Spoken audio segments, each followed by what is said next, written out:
A lot of excitement here on the ground. As you can see behind me, a load of people crowding around the car. That is the G9 SUV, an all-electric sports utility vehicle. Now, the company hasn't yet announced a launch date, but the source telling me that it plans to launch in the third quarter of 2022. This is the company's fourth production model after the G3 SUV, the P5 and P7 sedans as well. And the company making a big deal out of the fact that they say they're designing this for not just the domestic market, but the international market as well. That's, of course, a key focus for Xpeng and many of the Chinese EV startups as they expand. Just a few of the key features. It features X-Pilot 4.0. This is the company's semi-autonomous driving system, very similar and a rival to Tesla's Autopilot as well. That's slated for a 2023 rollout, so people buying this car can expect to see those features on there as well. It features two NVIDIA Orin X autonomous driving chips and is compatible with the company's X-Power superchargers, allowing around 200 kilometers of charge in about 5 minutes. The car also features LiDAR, very key sensors for autonomous driving technology as well. Now,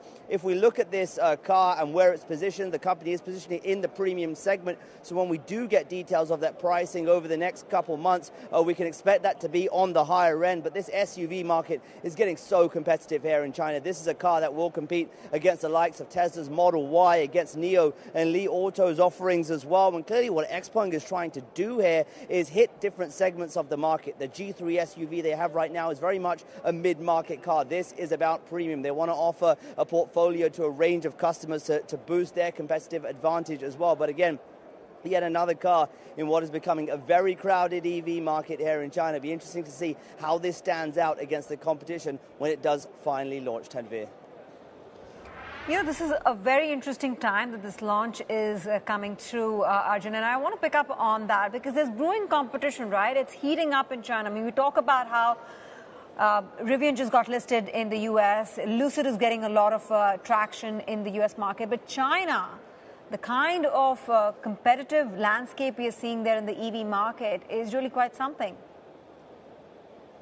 It's intense. It's cutthroat, Tanveer. It really is. I feel like not a week goes by when a new EV competitor doesn't pop up. I mean, the other interesting thing here is you're seeing companies like Baidu, like Xiaomi. These are internet companies, smartphone companies, also trying to get into this space as well. So you're having a number of players, not just the traditional EVs, not just startups that are focused on EVs, but even some of these internet companies coming into the fold. And that's where I think it's going to get real interesting. Are these companies that can bring their prowess in the internet area and technology and driverless cars, this kind of thing, to their cars? And that's where I think it is going to get really interesting. One of the big themes here at the auto show, yes, of course, it's about showing off your new cars, most of them electric as well, but a big focus is on technology, and that's something where you see companies like Xpeng, NIO, Tesla very much focused on. They talk about some of their semi-autonomous driving systems, they talk about the technology in the car, they talk about the semiconductors they're using as well as a way to differentiate from the competition and create experience they feel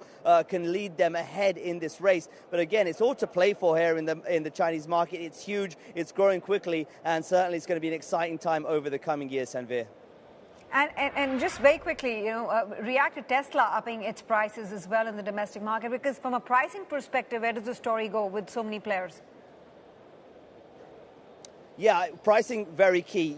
It's not just about a race to the bottom here in China, and that's one of the things you see. Tesla is one of these players who can raise prices and get away from it. I often compare them to Apple in the smartphone space. They're a premium player. Here in China, they have a premium space as well, and consumers love that. They like the attractiveness of Tesla. They like the attractiveness of that premium aspirational product, and that's what you're seeing. And that's also why you're seeing companies like Xpeng launching these premium level cars, because they feel that if they can launch a premium device, attract those higher end buyers, they can play in that market as well.